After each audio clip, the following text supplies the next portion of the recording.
दोस्तों, आप सभी लोगों ने बाज को तो जरूर देखा होगा।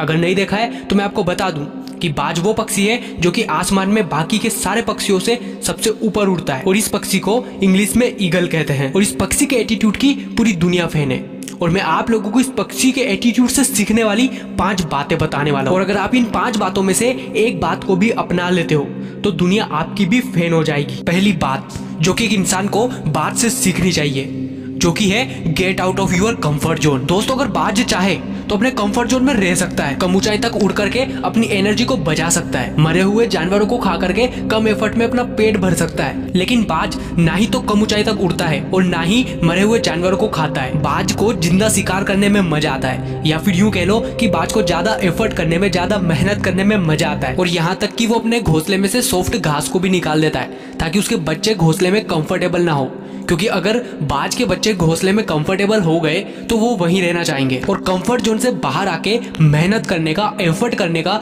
ऊंचाई का मजा नहीं ले पाएंगे। और यही बात इंसानों पर भी लागू होती है कि अगर कंफर्ट जोन में रहोगे तो ग्रोथ नहीं होगी। जिस काम को आप आसानी से कर सकते हो, अगर वही काम करते रहोगे तो साधारण इंसान ही बन करके रह जाओगे। जिस तरह से जिम में अगर आप उतना ही वर्कआउट करोगे जितना कि कर सकते हो, तो इससे आपकी बॉडी की ग्रोथ नहीं होगी।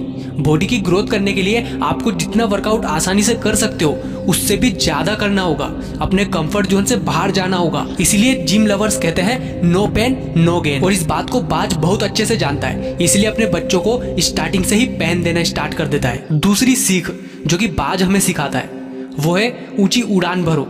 बाज हमेशा सबसे ऊपर उड़ता है और वहीं से अपना शिकार ढूंढता है, और जब शिकार मिल जाता है तो इतनी स्पीड से नीचे आता है जैसे कोई बड़ा सा पत्थर आसमान से नीचे गिरा हो। और बाज लगभग 10 से 11 किलोमीटर ऊपर तक उड़ सकता है और इसमें उसको कई सारी मुसीबतों का सामना करना पड़ता है, लेकिन फिर भी वहां रिस्क लेता है। और इससे हमें यही सीख मिलती है कि कुछ बड़ा करने में, ऊंची उड़ान भरने में बहुत सारी मुसीबतें आएंगी और बहुत ज्यादा मेहनत लगेगी, लेकिन कुछ अलग करना है तो मुसीबतों का सामना करना होगा। तीसरी सीख जो कि एक बाज हमें सिखाता है वो है लीव एलोन। आपने कभी भी बाज को छोटे पक्षियों के साथ उड़ते हुए नहीं देखा होगा, क्योंकि बाज हमेशा अकेला उड़ता है और सबसे ऊपर उड़ता है, क्योंकि बाज जानता है कि कोई दूसरा ना ही उसकी होड़ कर सकता है और ना ही बराबरी कर सकता है। इसलिए बाज किसी की संगत नहीं करता। बाज को उसके साथ रहना है जो उसको टक्कर दे सके, उसको कॉम्पीट कर सके।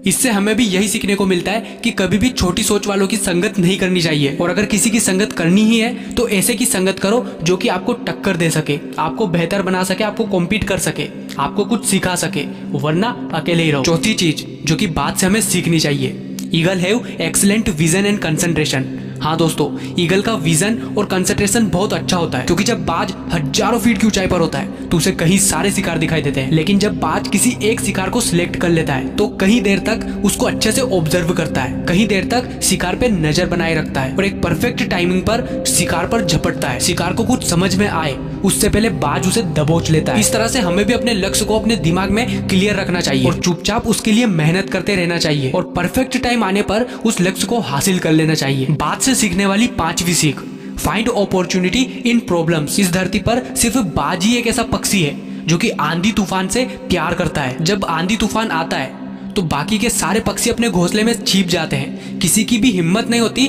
घोंसले से बाहर निकलने की, और तभी बाज आंधी तूफान की हवाओं के साथ मजा कर रहा होता है और हवाओं के साथ ऊपर चला ही जाता है, क्योंकि उसके पास यही मौका होता है बादलों को छूने का। और इससे हमें यही सीखने को मिलता है कि जो आंधी तूफानों जैसी मुसीबतें हमारी लाइफ में आती है, जो कि एक साधारण इंसान को बहुत ज्यादा बड़ी प्रॉब्लम लगे, जिससे साधारण लोग डर जाए, उसमें भी हमें अपॉर्चुनिटी यानी अच्छा मौका ढूंढना चाहिए, क्योंकि हमारी लाइफ में आने वाली हर एक समस्या हमारे लिए एक अच्छा सा मौका लेकर के आती है। जहाँ पर साधारण लोग समस्या से डर के समस्या से बचने का समाधान ढूंढते हैं, वहीं पर महान लोग समस्या में घुस करके एक अच्छा सा मौका ढूंढते हैं। दोस्तों, ये 5 क्वालिटीज होती है एक बाज में, इसलिए बाज पक्षियों का राजा कहलाता है। और इन 5 क्वालिटीज को अगर आप भी अपनी लाइफ में अप्लाई करते हो तो आप भी एक महान इंसान बन जाओगे। उम्मीद करता हूँ आपको ये वीडियो पसंद आई होगी। अगर वीडियो अच्छी लगी है तो प्लीज इस वीडियो को लाइक शेयर एंड सब्सक्राइब करना मत भूलना। तो चलते गाइस, मिलेंगे नेक्स्ट वीडियो में दुगने मोटिवेशन के साथ। तब तक के लिए bye bye. Thank you for watching this video.